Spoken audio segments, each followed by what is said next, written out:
ಎಲ್ಲರಿಗೂ ನಮಸ್ಕಾರ. Amitha's kitchen and life ಸ್ಟೈಲಿಗೆ ಸ್ವಾಗತ. ಸ್ನೇಹಿತರೆ, ಇವತ್ತು ನಾನು ನಿಮಗೊಂದು ಬ್ರೇಕ್ಫಾಸ್ಟ್ ರೆಸಿಪಿ ಇಲ್ಲ ಈವ್ನಿಂಗ್ ಸ್ನ್ಯಾಕ್ಸ್ ರೆಸಿಪಿ ಅಂತ ತಂದಿದ್ದೇನೆ.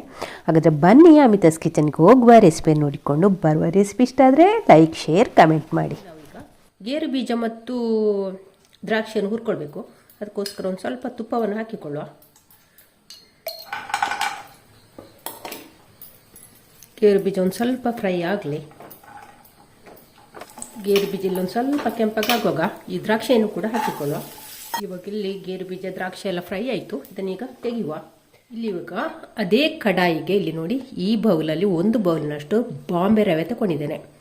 ಬಾಂಬೆ ರವೆ 1 ಬೌಲ್ನಷ್ಟು ಬಾಂಬೆ ರವೆಯನ್ನು ಈ ಕಡಾಯಿಗೆ ಹಾಕ್ತಾ ಇದ್ದೇನೆ. ಹಾಕಿ ಒಮ್ಮೆ ಫ್ರೈ ಮಾಡುವ. ಜಾಸ್ತಿ ಏನೋ ಫ್ರೈ ಮಾಡಬೇಕು ಅಂತ ಏನಿಲ್ಲ, ಒಂದು ಸ್ವಲ್ಪ ಫ್ರೈ ಮಾಡಿಕೊಂಡ್ರೆ ಸಾಕು, ಒಂದು ಸ್ವಲ್ಪ ಬೆಚ್ಚಗೆ ಮಾಡಿಕೊಂಡ್ರೆ ಸಾಕು. ಹಾಗೆ ಕೈ ಬಿಡದೆ ಒಮ್ಮೆ ಚೆನ್ನಾಗಿ ಇದನ್ನು ಹುರ್ಕೊಳ್ಳುವ. ಇವಾಗ ಇದು ಫ್ರೈ ಆಯಿತು. ಜಾಸ್ತಿ ಕೆಂಪಗಾಗಬೇಕು ಏನಂತಿಲ್ಲ, ಒಂದು ಸ್ವಲ್ಪ ಘಮ ಬರುವಾಗ ಇದನ್ನು ನಾವು ತಗೊಂಡ್ರೆ ಸಾಕು. ಇಷ್ಟಾದ್ರೆ ಸಾಕು. ನಾವು ಈಗ ಇದನ್ನೊಂದು ಪಾತ್ರೆಗೆ ತಗೊಳ್ಳುವ. ಇವಾಗ ಇಲ್ಲಿ ನಾನು ರವೆ ತಗೊಂಡ ಕಪ್ಪಲ್ಲಿ 1 ಬೌಲ್ ನೀರನ್ನು ಹಾಕಿದೆ. ಇದರಲ್ಲಿ ನಮಗಿಲ್ಲಿ 2.5 ಬೌಲ್ ನೀರು ಬೇಕಾಗ್ತದೆ. ಇವಾಗ ಇನ್ನೊಂದು ಬೌಲ್ ಹಾಕ್ತಾ ಇದ್ದೇನೆ. ಇವಾಗ ಅರ್ಧ ಬೌಲನ್ನು ಹಾಕ್ತಾ ಇದ್ದೇನೆ. ಇದಕ್ಕೆ 1 ಟೀ ಸ್ಪೂನ್ನಷ್ಟು ತುಪ್ಪವನ್ನು ಹಾಕಿಕೊಳ್ಳುವ. ಎಣ್ಣೆ ಕೂಡ ಆಗ್ತದೆ, ತುಪ್ಪ ಹಾಕಿದರೆ ಘಮ ಚೆನ್ನಾಗಿರ್ತದೆ. ಹಾಗೆ ರುಚಿಗಾಗುವಷ್ಟು ಉಪ್ಪನ್ನು ಕೂಡ ಹಾಕಿಕೊಳ್ಳುವ. ಇನ್ನು ನೀರೊಮ್ಮೆ ಚೆನ್ನಾಗಿ ಕುದಿ ಬರಲಿ. ಇವಾಗ ನೋಡಿ, ನೀರು ಕುದಿ ಬರಲಿಕ್ಕೆ ಸ್ಟಾರ್ಟ್ ಆಗಿದೆ. ಇವಾಗ ನಾವು ಇಲ್ಲಿ ಹುರಿದಿಟ್ಟಂಥ ರವೆಯನ್ನು ಇದಕ್ಕೆ ಹಾಕಿಕೊಳ್ಳುವ. ಸ್ವಲ್ಪ ಸ್ವಲ್ಪವೇ ಹಾಕಿಕೊಂಡು ತಿರುಗಿಸ್ಕೊಂಡ್ರೆ ಆಯಿತು. ಗಂಟು ಕೊಟ್ಟದ ರೀತಿಯಲ್ಲಿ ನಾವು ಇದನ್ನು ಕಲಸಿಕೊಂಡ್ರೆ ಆಯಿತು, ಬೇಯಿಸಿಕೊಂಡ್ರೆ ಆಯಿತು.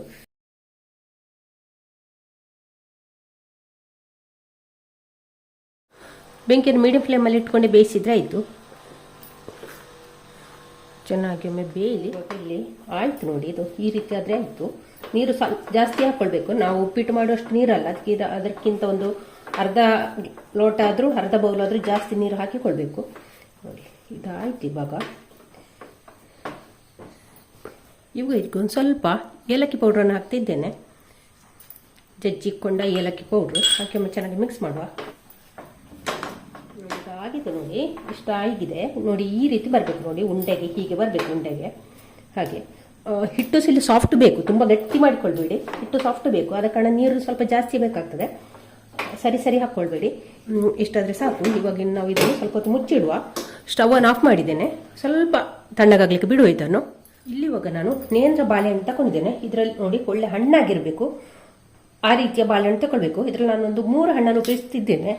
3 ಹಣ್ಣು ನೋಡಿ, ಚಿಕ್ಕವಾಗ ಹೀಗೆ ಇದರ ಕಡೆ ಕಿತ್ತು ಬರಬೇಕು. ಹಾಗೆ ಈಗ ಈ ಬಾಳೆಹಣ್ಣನ್ನು ಚಿಕ್ಕದಾಗಿ ಕಟ್ ಮಾಡಬೇಕು.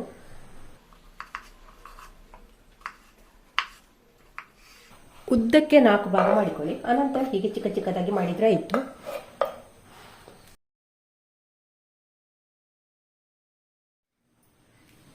ಬಾಳೆಹಣ್ಣೆಲ್ಲ ಹೀಗೆ ಚಿಕ್ಕದಾಗಿ ಕಟ್ ಮಾಡಿ ಇಟ್ಕೊಂಡಿದ್ದೇನೆ.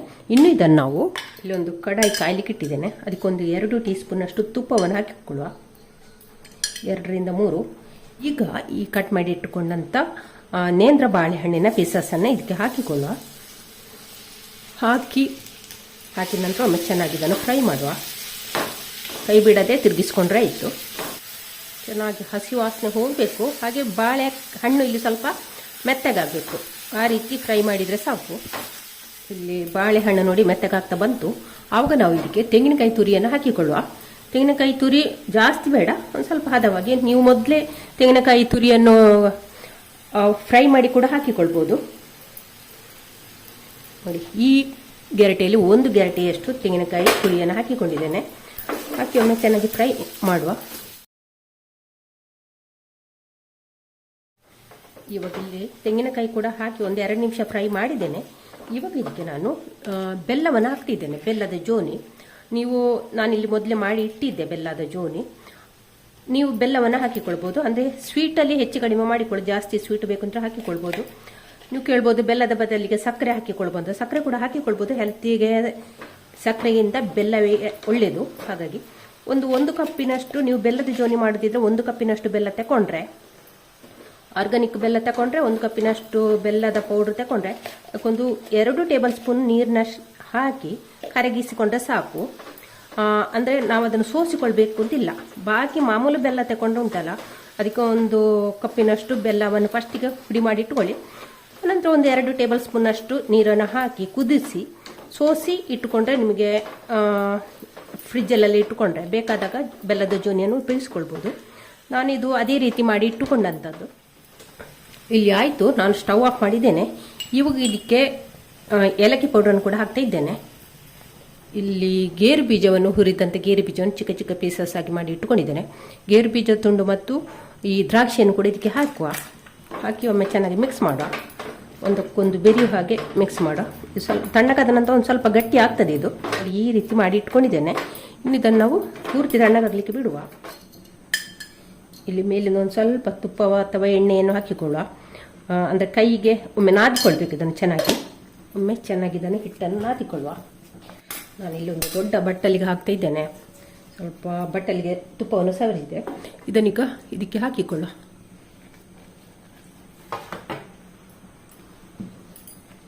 ಹಾಕಿ ಒಮ್ಮೆ ಚೆನ್ನಾಗಿ ನಾದಿಕೊಂಡ್ರೆ ಆಯಿತು. ಇಲ್ಲಿ ಹಿಟ್ಟನ್ನು ನಾದುವಾಗ ಕೈಗೆ ಸ್ವಲ್ಪ ನೀರು ಹಾಕಿಕೊಳ್ಳಿ, ಆವಾಗ ಚೆನ್ನಾಗಿ ಹಿಟ್ಟು ನಾದಿ ಬರ್ತದೆ. ನೋಡಿ, ಹೀಗೆ ನಾದಿಕೊಂಡ್ರೆ ಆಯಿತು. ಹೀಗೆ ನಮಗೆ ಉಂಡೆಗೆ ಬರಬೇಕು. ಕೈಗೆ ಒಂದು ಸ್ವಲ್ಪ ನೀರು ಮುಟ್ಟಿಸಿ ನಾದಿಕೊಂಡ್ರೆ ನೋಡಿ ಚೆನ್ನಾಗಿ ನಾದಿ ಈ ರೀತಿ ಮಾಡಿ ಇಟ್ಕೊಂಡಿದ್ದೇನೆ. ಇನ್ನು ಇದರಿಂದ ನಾವು ಉಂಡೆ ಮಾಡಿಕೊಳ್ಳುವ.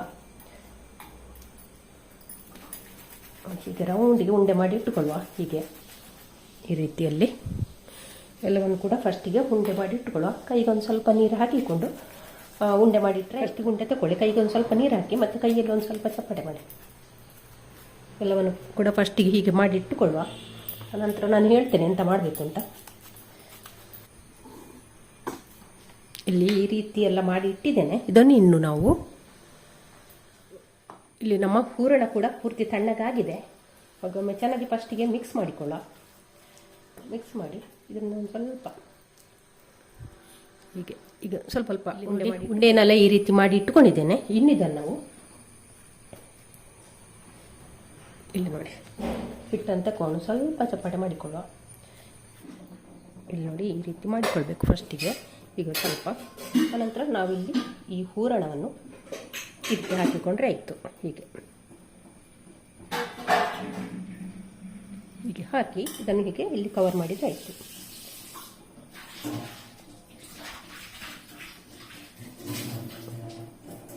ಹೀಗೆ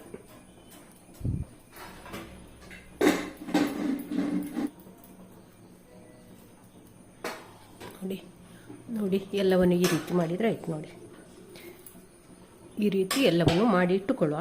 ಹೀಗೆ ಈ ರೀತಿ ಇಲ್ಲಿ ಇದು ಬಿಡಬಾರ್ದು. ನೋಡಿ ಈ ರೀತಿ ಆಗಿರಬೇಕು. ಫಸ್ಟಿಗೆ ಎಲ್ಲವನ್ನು ಇದೇ ರೀತಿ ಮಾಡಿ ಇಟ್ಟುಕೊಳ್ಳಿ. ನೋಡಿ ಕಡುಬನ್ನೆಲ್ಲ ಈ ರೀತಿ ಮಾಡಿ ಇಟ್ಟುಕೊಂಡಿದ್ದೇನೆ. ಇನ್ನು ಇದನ್ನು ನಾವು ಸ್ಟೀಮರಲ್ಲಿ ಬೇಯಿಸಬೇಕು. ಇಲ್ಲಿ ಒಂದು ಇಡ್ಲಿ ಕುಕ್ಕರನ್ನು ಇಟ್ಟಿದ್ದೇನೆ. ಅದಕ್ಕೆ ಈಗ ನಾವು ಒಂದು ಬಾಳೆಲ್ಲ ಹಾಕಿಕೊಳ್ಳುವ. ಇವಾಗ ಇಲ್ಲಿ ನೀರು ಕೂಡ ಕುದೀತಾ ಉಂಟು. ಅದಕ್ಕೆ ಈಗ ನಾವು ಮಾಡಿಟ್ಟಂಥ ಕಡುಬನ್ನೆಲ್ಲ ಇದರಲ್ಲಿ ಇಡುವ. ಇಲ್ಲಿ ನಾನು ಪಲಾವ್ ಎಲೆ ಇಟ್ಟುಕೊಂಡಿದ್ದೇನೆ. ಗಂಧಸಾಲೆಯದ್ದು ಪರಿಮಳ ಬರ್ತದಲ್ಲ ಆ ಎಲೆ, ನಿಮಗೆ ಗೊತ್ತಿರ್ಬೋದು. ಅದೆಲ್ಲೋ ವೀಡಿಯೋ ಸ್ಕಿಪ್ ಆಗಿದೆ ಎಲೆ ತೋರಿಸಿದ್ದು. ಇವಾಗ ಕಡುಬನಲ್ಲಿ ಇಟ್ಟಾಯಿತು. ಮೇಲಿಂದ ಕೂಡ 1-2 ಎಲೆ ಹಾಕಿದ್ದೇನೆ. ಹಾಕಿ ಇದನ್ನೊಂದು 10ರಿಂದ 15 ನಿಮಿಷ ಬೇಯಿಸಿದರೆ ಸಾಕು. 15 ನಿಮಿಷದಲ್ಲಿ ಬೇಯಿಸಿದೆ. ಈಗ ಆಲ್ಮೋಸ್ಟ್ ರವೆ ಬೆಂದಿದೆ ಅಲ್ವಾ, ಅದ ಕಾರಣ ಒಂದು 10 ನಿಮಿಷವೇ ಇದು ರೆಡಿ ಆಗಿದೆ ನಮಗೆ.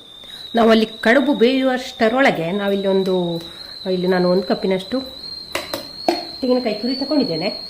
ನಿಮ್ಮ ಹತ್ರ ಕೊಬ್ಬರಿ ಇದ್ದರೆ ಹೊರಗಿನ ಕಪ್ಪಿನ ಭಾಗವನ್ನೆಲ್ಲ ತೆಗೆದು ಮಿಕ್ಸರ್ ಜಾರಿಗೆ ಹಾಕಿ ಅದನ್ನು ಪೌಡ್ರ್ ಮಾಡಿಕೊಳ್ಳಿ. ನಾನಿಲ್ಲಿ ಹಸಿ ತೆಂಗಿನಕಾಯಿಯನ್ನು ಮಾಡ್ತಾ ಇದ್ದೇನೆ. ಸ್ವಲ್ಪ ಚೆಂದ ಕಾಣಲಿ ಅಂತ ಇದನ್ನು ಮಾಡ್ತಾ ಇದ್ದೇನೆ.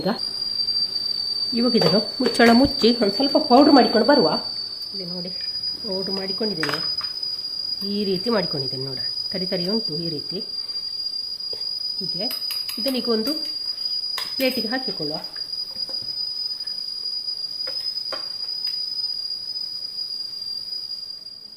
ಇಲ್ಲಿ ಬೆಂದಂಥ ಕಡುಬನ್ನು ನಾವು ಇದರಲ್ಲಿ ಹೀಗೆ ಹೊರಲಾಡಿಸಿದರೆ ಆಯಿತು. ನೋಡಿ ಹೀಗೆ ಎಲ್ಲವನ್ನು ಕೂಡ ಇದೇ ರೀತಿ ಮಾಡಿಕೊಳ್ಳುವ.